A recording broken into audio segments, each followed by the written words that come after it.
A peace and blessings to you. My name is Jere B. I am the EntreMusician, and so are you. And so is this wonderful, dynamic sister who's sitting to the left of your screen. And she is my sister indeed. She's my sister musically, and she's my sister spiritually. We've known each other for a long time, although there has not been a dialogue. We were able to pick it up just where we came out. If you want to talk about an EntreMusician, someone who is really doing it, Beth Champion Mason has been doing it for years, and God has graced her immediately. I knew this one thing before I say hello. I knew this one thing. I met her back in the MySpace era, and I can tell you this. While I was doing all the networking, I knew Beth Champion Mason is she's a champion because she just kept plowing away. And we have a lot to talk about. We're going to get into all the ways that she's been able to propel the career forward and why she's sitting strong here in 2020. Beth, God bless you, dear heart. What's happening? Jere, it is so good to see you. It was so good to hear from you. Like you said, it's been a while since we've connected. What is MySpace? I don't know. We're going to have to explain it to the youngins out there. They aren't going to remember what that is. Right, but check you out. Singer, songwriter, worship leader, radio host, blogger. Oh my gosh, what don't you do? Well, there's probably a lot of things I don't do, but there's one thing that's kind of new in the past year or so that you probably don't even know about, and that is I'm doing online song coaching classes. That's right. It's called 5-Star Songwriting. Yes, sir. I've watched I've watched one of the videos, I should say. I've watched a couple of them, but one specifically for that. And I think was it two things that songs have in common? The two things all great songs have in common. Yeah, absolutely. And who better to do it than you? I mean, you have really been clicking ever since I first dialed into MySpace. You've been right on point. How many songs do you think you've written since then? Gosh, I think it's probably around 200. But I've recorded and released, I want to say around 50 or 60. So I've put out 5 albums. Yeah, that's right. So far. But, keep on going. So tell me, with respect to the course, how's that coming along? When did you start that? Was that this year? Well, 5-Star Songwriting actually launched earlier this year. Yeah, it was sort of it's interesting because I reached a point where I feel like I wasn't sure which direction to take. You listed off all of those hats that I've been wearing for many years: singer, songwriter, worship leader, producer, radio host, all these different things I've done, as well as teaching. I've taught music lessons for a number of years as well. And I just reached a point where I was like, I'm tired of feeling kind of split all the time. I mean, you just always have your focus split, right? And I just started seeking the Lord, like, what am I supposed to do with the rest of my life? I was called to music 25 years ago or so, and it was I've probably told you the story before. I won't go into that, but tell it. You gotta tell it. Well, I know you started at 7, right, on piano, right? Well, yeah. I mean, I've always loved music. So, I started playing piano when I was 7. I started writing songs when I was 12. But, when I was in my 20s, I had gotten out of college. I did not major in music. I was going to be a writer. And then I got married, got a good job as a tech writer in a computer firm. Was doing fantastic, getting raises, all this stuff, but I was so miserable. I knew that I wasn't doing what I was really supposed to be doing. So I just started praying and seeking God. And then one night, I was at church. This is when the church I grew up in is, a smaller church. It's one of those old time churches, man. We got an altar down front. And when it's time to pray, you go and pray. You get on your knees. And what up? So I went down to the altar and I just knelt down and I was like, God, I need to know what I am supposed to do with my life. And I am not getting up until you tell me. I will sit here all night. I am not going to get up until you tell me. My Lord. And it was like I heard his voice the most clearly I've ever heard in my life. And it wasn't audible, but just in my heart, in my mind, he said music ministry. And I was like, what? I seriously, I was like, what? Music ministry? Like, God, you understand, I got an English degree. I'm going to be a writer. That's what I'm going to, like, I was telling him, I was arguing, right? I was like, no, seriously, but seriously, God. And he was like, music ministry. I mean, it wasn't, like the voice, but it was so clear. And I literally was like, okay, God, I don't even know what that means. Music ministry. What does that even mean? That could cover a million different things. I said, okay, you know what, God? Okay. I don't know how that works. I don't know what I'm supposed to do, but if here's the promise I'll make to you. If you open the doors, then I'll walk through them. What's up? So I got up and I walked away and I felt peace about it. And I will tell you that 5 days later, I got a call from an old job that I had left, but was not happy in the new job and blah, blah, blah. Back up. I got a call from my pastor. 5 days later, I got a call from my pastor and he said, our music minister just resigned. Oh my. Would you consider being the interim music minister? And I was like, absolutely yes. Because I saw that door God had opened. And not 10 minutes later, I got a call from the old job that I've been trying to go back to. And they said, we worked it out. We want you to come back. And I said, that's great. But the condition is I just accepted a job as a music minister. So it would have to be part-time. Uh-huh. So I went back to my same job 6 months after leaving it, making the same amount part-time that I had been making full-time and being a part-time music minister at my church. Won't he do it? He will do it. And so, I mean, that was the first step. But I tell you that because my whole music career has just been that. It's just been, okay, God, what's the next door? And so it has led to so many different things. I was a music minister at the church on staff for 2 years. Then I started doing more writing and recording. I spent a number of years touring the country, doing ministry concerts at recovery groups all over the country. Right. Lots of different things. What is that called? That is called something. Celebrate Recovery is the most well-known branch of that. Yeah. But every part of my music career has been, okay, what's the next door? So last year, fast forward, beginning of this year, I was kind of in another one of those crossroads moments where I was like, God, what is next? Yeah. What is the next door? And I felt like it had to do with teaching because I do enjoy teaching music lessons, but it's very, but it has reached a point where it doesn't feel like the thing I'm supposed to be doing, like one-to-one music lessons, And so I love teaching. And I said, God, what's the next? I teach piano, guitar, songwriting, and voice is what I have at some point teach. I have weaned myself off. I just have a handful of students now that I do because I have pivoted. And so it was like God said, well, if you could only do one thing, what would the one thing be? Of all those things. And it was like, okay, easy, songwriting.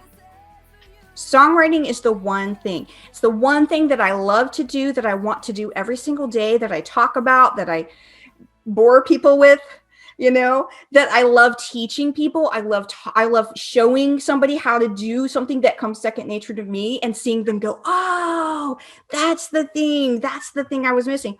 So that's when I'm actually partnered with an organization that helps kind of launch ministry businesses. Yeah. And that's when 5-Star Songwriting was just earlier this year. And it took some time getting off the ground, but actually last month I finished my first group of my 90-day course, and it was amazing. And it was just so exciting, so much fun to see people growing. And it's Christian songwriters exclusively not because it's only people that write Christian music, but here's the thing. I feel like a Christian that's writing music is going to write music that impacts the world with a Christian worldview. That's exactly correct. And you don't have to put a Christian label on it. Right. If it's coming out of a Christian person, it's going to be filled with truth and light and salt and light. It's just what we're supposed to be. Now you're preaching to the choir because you know that's going on. But that's So right. Yeah, that's right. yeah. So, but I wanted it to be a Christian community, a Christian environment, because, to me, songwriting is only half of what I do. It's the ministry part that's the other half. So to Yeah, be able to pray with my students and clients, to be able to read scripture to them and lift them up, and, for us to encourage one another as brothers and sisters in Christ, that is, equally, if not more important than showing them how to structure a verse and how to lift into the chorus and how to choose chords that pop. You know what I mean? yeah, completely. Now, how would a potential student get involved? Is there a separate website, or they do that through Beth Champion Mason? Or? Well, I am actually in the midst of revamping BethChampionMason.com, so it points to the other, but the website is just 5starsongwriting.com. So number 5, starsongwriting.com. And the Excellent. easiest thing to do is just go there. There's a little link that says free gift. There's like a free little report you can get that gives you some cool songwriting tips. And, that'll put you on the email list, and I will, let you know what's up. Excellent. So how often do you plan on doing this? Is this live based, or is it video based, whereby someone can go back and get like lesson 3 if they've missed it? Well, that's the beauty of it. It's live classes once a week, but the curriculum is videoed, and it's in a private student portal where they can go back and watch it and rewatch it anytime, and download the assignments and things like that. But I think the live portion of it, where we meet together and we talk about our songs and we look at songs together, is super, super helpful, which really takes it up a notch from just a video course that you watch on your own, and then when you hit a roadblock, you kind of are stuck. Sure. No, that's excellent. Now, are you offering exclusive coaching alongside it if someone needs a one-on-one?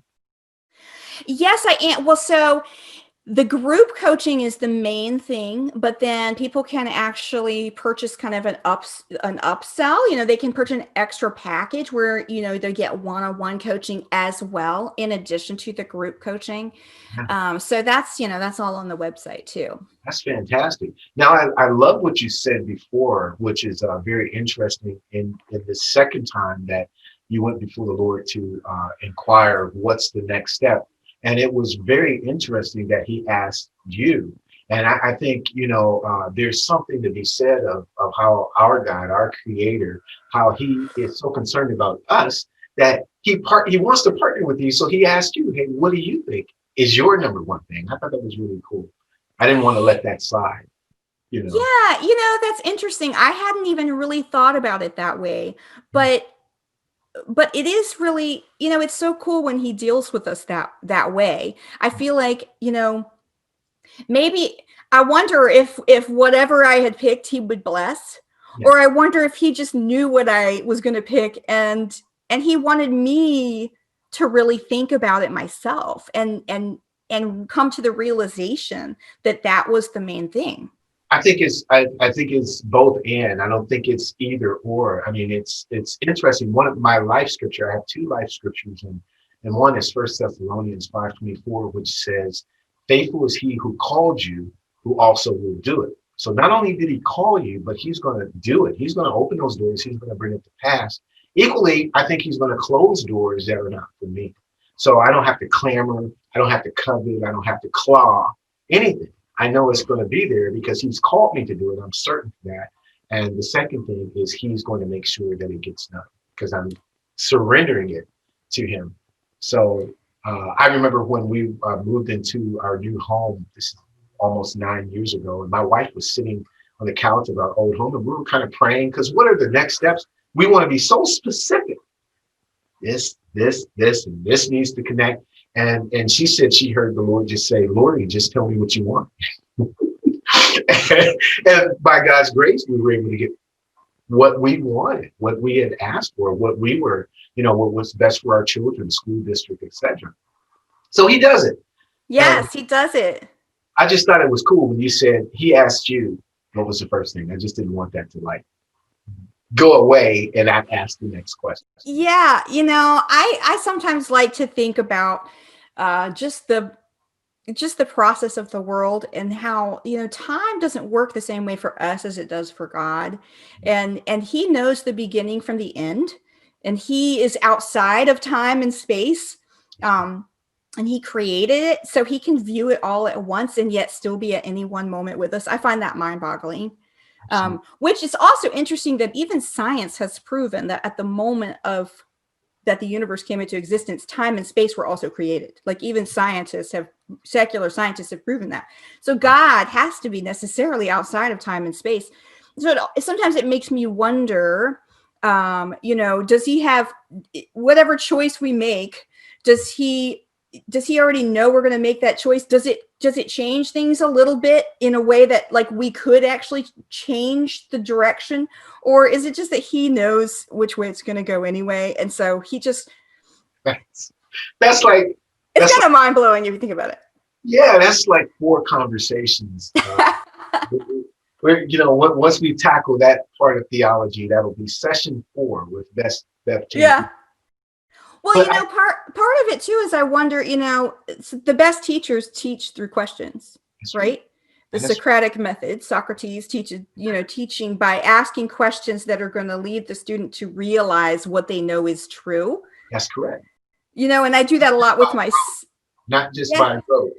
Right. And I do that a lot with my son. I don't think I didn't have kids when we talked before, but I have a son now. He's 11 and a half, going on 20. Oh, I understand. And we're homeschooling, which everybody's homeschooling right now during COVID, but we've actually been homeschooling for a couple of years now. It's also excellent. And I use that with him a lot. Like I know the answer, but I'm not going to tell him the answer. Right. I'm going to help him to figure it out himself. That's right. He's probably going to grow up to be a drummer. That's I hope so. I could use that. Is he a musician? He loves music. I'm trying to be like super positive right here. Sure. He has not followed through with any particular musical direction we've tried to pursue. You've not been like a Joe Jackson or anything, like you better get in there. No, because I didn't want him to hate it. That's right. So I didn't ever want to force it on him. Now, what about your husband? Is your husband a musician or involved in music? He is not a musician. He's an accountant. Oh. Us creative right brain types need somebody to anchor us. And so that's who my hubby is. Don't I know it? Yeah, because wow, I've talked about this on many episodes, how my wife is the balance that I needed, because I can be impulsive and all over the place.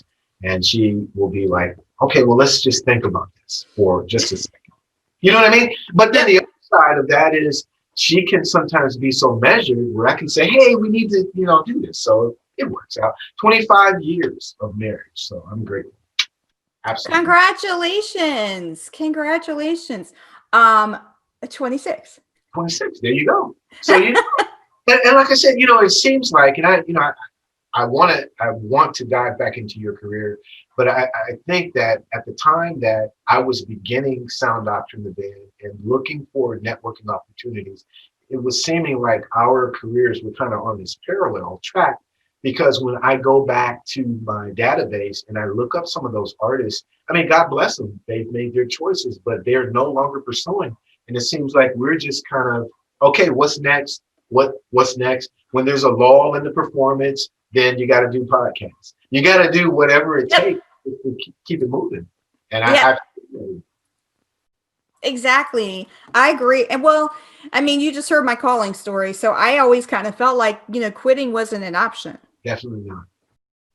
Unless I get a specific direction, which I don't think that I will, because what is it? There's a scripture that says your calling and gifting is irrevocable. That's it. He won't. I mean, you can lay it down, but it's not his purpose for you to do so, because there it is. That's what you were blessed.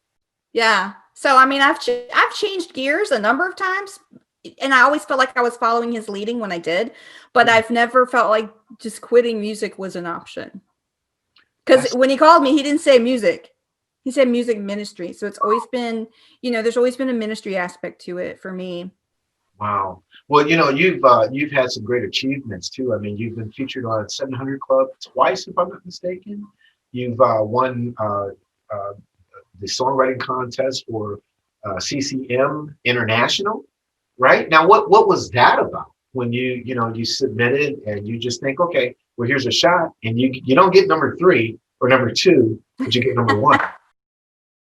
That was kind of surreal for me. It was right when my second album was coming out, which is called Postcards. And I guess it had just come out or we're getting ready to come out. Anyway, I don't know. I just saw this songwriting contest online and I said, I'm just going to enter it. And I entered a song called Save Me, which is recorded on my second album. But at the time, I don't think it was finished. So I actually just sent in like a guitar vocal. Really? Yeah, it was just a demo Wow. that I sent in. And I believe I feel like it was on like over the holidays or something. I was in a parking lot and I got a phone call from the guy who runs CCMNI, I believe is the name. Yeah. Jeff Right. McLaughlin. Yeah, he was like, "Hi, this is Jeff McLaughlin from CCMNI, and I just calling to tell you that you won first place in the contest." And I'm like, "Who is this? Like, For real, who is this? what? Who is this?" And so it was just at the time, it was really just an encouragement. And I felt like it was kind of like an atta girl from God. Like, okay, you're on the right track. Just Right. keep on keeping on. You're on the right track. Oh, that's absolutely excellent. What about the 700 Club? I mean, Jimmy, you're reaching hundreds Well, of thousands of people. yeah, that happened very early on in my career. And it was because, well, I live near the CBN headquarters. Okay. So I'm in Virginia, and Virginia Beach is where they're headquartered. So it's right in the local area. And so at the time, I had put out my first CD and I was just playing any gig I could get, if it's a coffee house, if it's a church, if it's somebody's basement, like I will play anywhere. So And you were married then. You were married then. You were. Yes. Yeah. Mm-hmm. Yes, I was married then, but I was playing just about anywhere I could get. I mean, I think for a couple of years there, I was doing over like 100 gigs a year. And so everywhere I went, I told my testimony, not the calling story that I just told you, but my testimony, salvation testimony.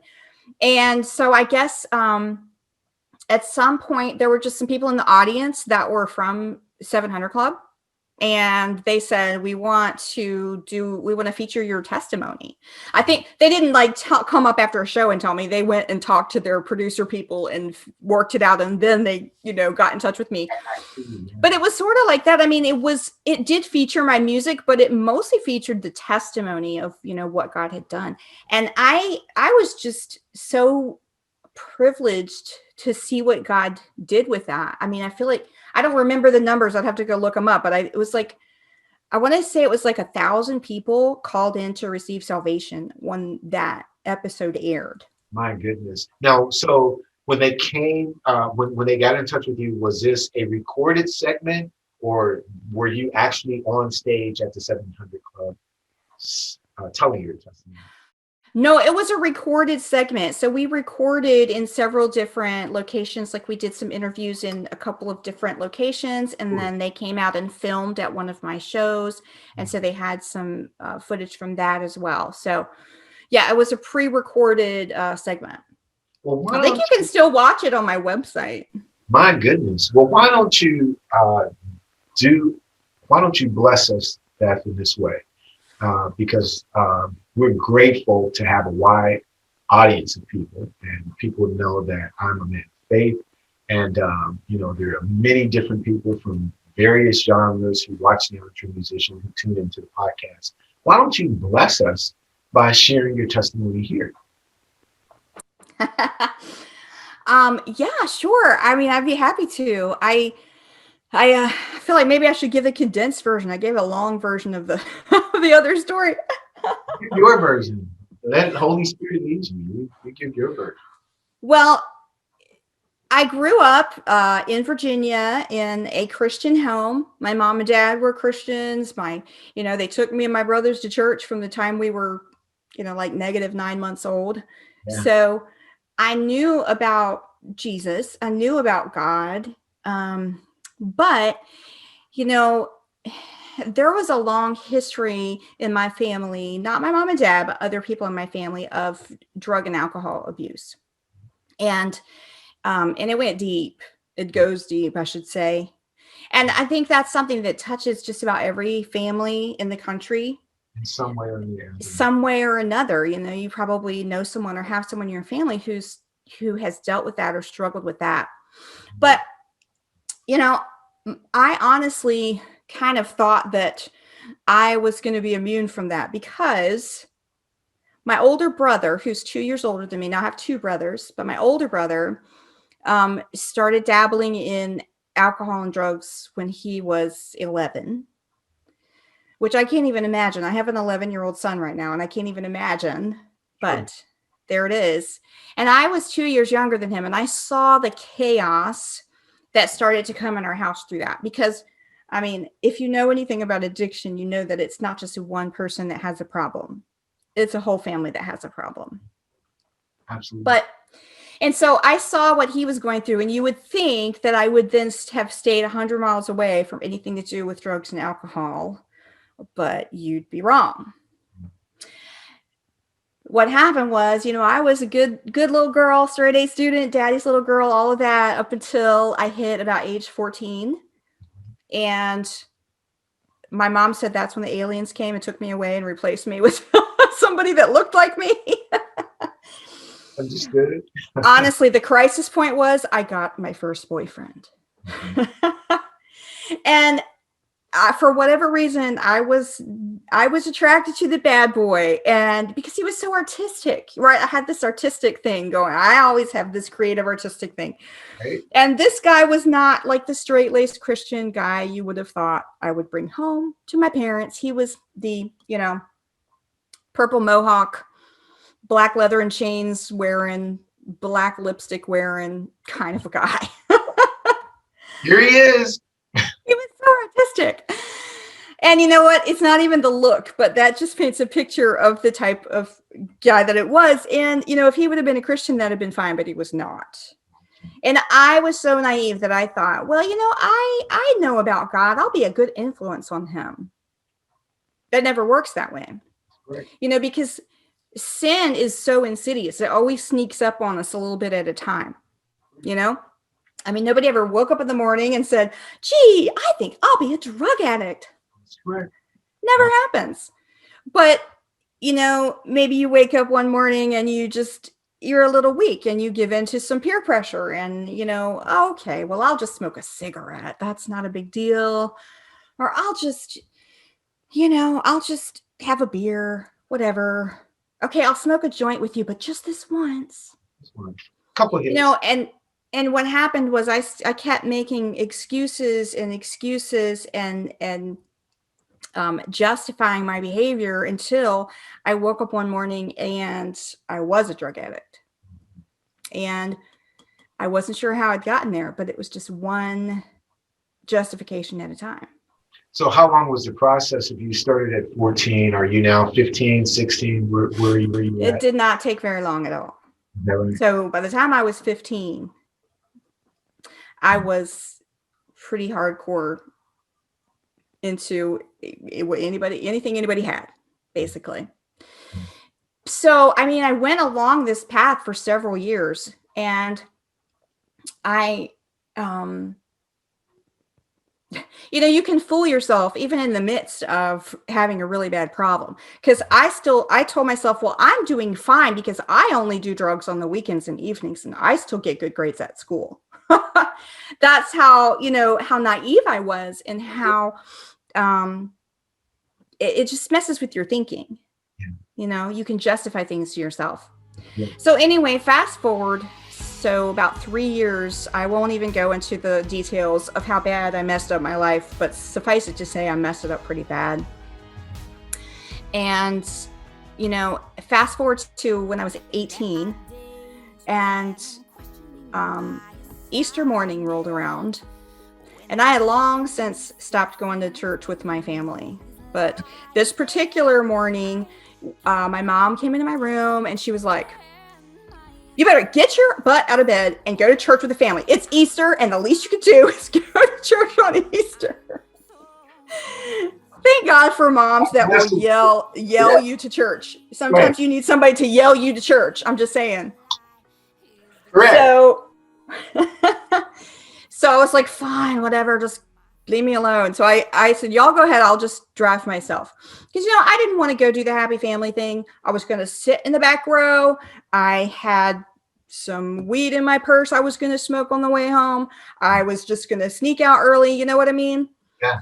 And so I sat in that back row and I blocked out just about everything until the point in the service where the pastor said, if there's anybody here today that needs to get their life straight with the Lord, today could be your day. That's all he said. And all of a sudden I was paying attention and I was like, my heart started pounding like really fast and my hands started sweating. And I felt like there was a spotlight on me. All I knew was that God was calling my name that day and there was nowhere that I could hide. And for the first time in a very long time, I was listening. And so I got up and I walked down to the altar and I knelt down and I prayed something like, God, I have messed my life up so bad. I don't even know why you'd want it at this point.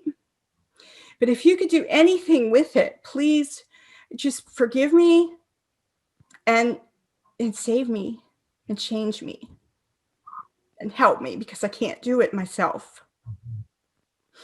And the most amazing sense of peace washed over me that I can't even explain. And, that was the day that I figured out that God is a God of second chances. I had long since given up on myself, but he had never given up on me. And I won't tell you that, when I stood up, that everything in my life was fixed and changed because addictions don't usually work that way. But I will tell you that everything had changed in here and everything had changed in here. And he sent people to help me and come alongside me to walk through that difficult process of extracting myself from the consequences of the choices that I'd made. But, God is just, people think of him as this vindictive, judgmental person, and he's not. He's just, I feel like he, when we are walking away and choosing to walk away from him, he lets us do that, but it breaks his heart. And so that day, I felt like I saw him smile again. And that was the beginning of everything good that came after. And what an incredible testimony. I can see why many people, when they watch that segment on 700 Club, were touched. I mean, I've walked through my own pain and rebellion against the Lord, and I'm touched because, if he can do it for you, he can do it for me. And if he can do it for me, he can do it for her and for him, because he's that type of God. He's not a respecter of any person. He doesn't play favorites. All of us have sinned and all of us have come short of his glory. All of us have messed up. Some of us try to measure the weight of our mess. Oh, I haven't done as much as Beth Champion Mason has. I've only done this. It doesn't matter. All sin is and all righteousness really is a filthy rag. So even the best you can do does not hold his holy standard, but he's given us his son. And I think this is a great opportunity too, as a Christian artist, and not just because you're a quote unquote Christian artist, but because you're Christian, because you're a daughter of the King. How come Christmas is so special to you as opposed to perhaps someone who will just sing the Christmas songs, but it's just the Christmas season, the holiday season? What makes it so special for you? I love that question because actually I just wrote a song this week that's called Jesus is Christmas. Excellent. Jesus is Christmas to me. I mean, there's the whole point of it is that he came to rescue us. And to me, when I think about you know, that story, to me, the story of the manger and Jesus coming down, and what a it's like an adventure story of a rescue there, heaven invading earth to rescue us. It makes me just get excited. There's something magical about it, about, you know, there were in that country shepherds keeping watch over their flock by night, and lo, the angel of the Lord appeared. You know, there's something magical about that, about the real meaning of Christmas. And you can't strip that part out of it and still have Christmas mean anything. You know, the lights and the tinsel and the mistletoe and the sleigh rides and the carols, all of that is wonderful. And I love that stuff. But if you take Jesus out of it, there's no point. But you put him in, and there's every point in the world to celebrate. That is so awesome. I tell you what, you know, because there's so many ironies that the Lord chose when he sent his son down. He didn't send him down as king and, you know, fire and take over. He sent him down as a babe in the manger to this little virgin young lady and her fiance. And they had to travel 70 miles on a donkey. Can you imagine that? 70 miles. Pregnant. There's no pregnant. And there's no room. There's like, where are you going to go? You're going to go, what is a manger? It's a sloppy, terrible, bug-ridden place for animals to sleep. And that's where the Savior, the King of the world, came. It's absolutely amazing. Yeah. Really incredible. It was the best gift of all time. It was heaven wrapped up in a baby. Is that a verse in your song? It's a line. It's a line in the song, so you can't take it. No, that's what's up. Yeah, I like it. So are you gonna release that? Or are you gonna upload that, or what? Gosh, I don't know. I literally finished it this. Yes. I literally finished it this morning. Boom! Upload. That's it's fresh right now. I should go do just a demo of it and put it on a video and pop it up. I should, because it's fresh, you know, and this is the time when it is going to hit. So maybe I should. I'm gonna do that. Please you hold me accountable, Jerry. Yeah, you're gonna let me know. I'm putting this up immediately, so we know now, you know, and you can send me the link and we'll put that in the liner notes and everything. Here's where you can see this video that you talked about right here. All right. You got me on the hook now. That's what's up. Now tell me about 21. What's online for you as we walk out of this incredible year into the next most spectacular?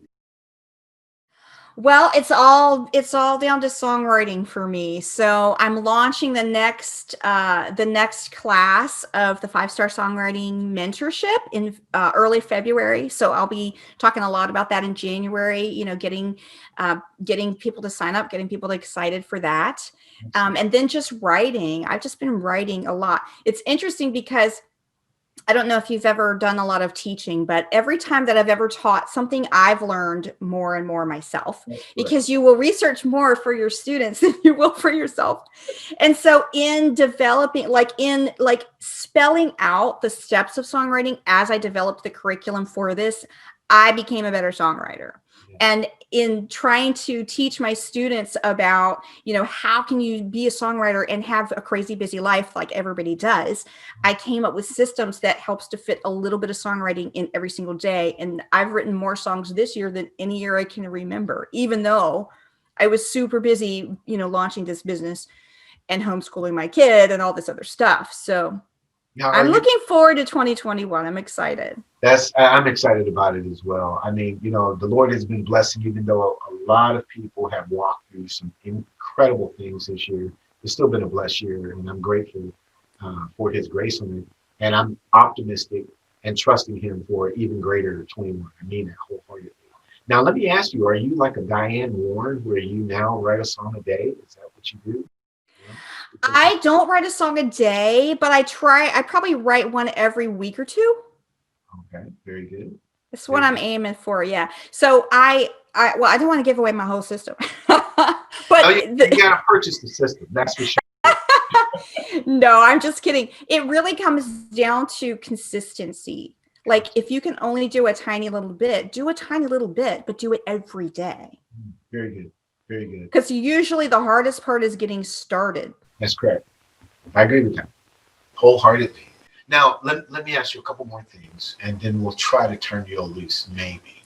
But but I wanted to know, with respect to your career, as we're talking to EntreMusicians out here, what would be your greatest experience in your career as an artist? Is there a moment that you tend to go to say, wow, I'm so grateful? I know it's ministry, but we're talking about your career as an artist.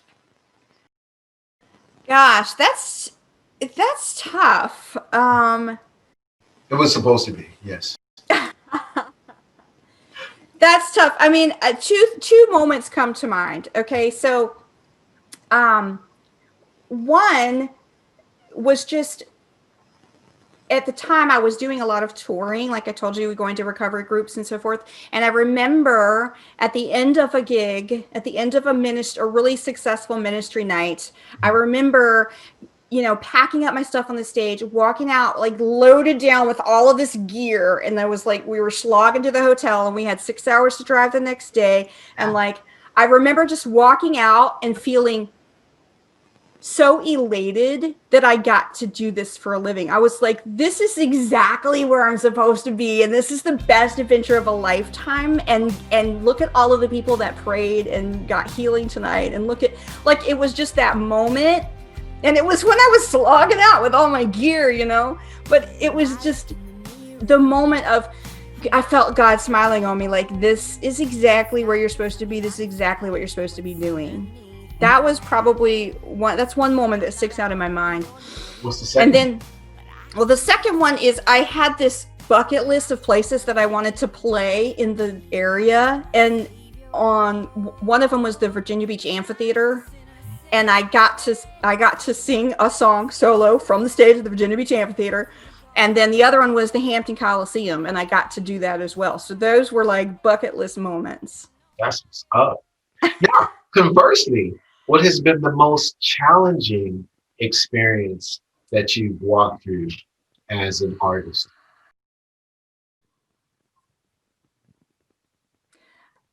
There's a lot more of those.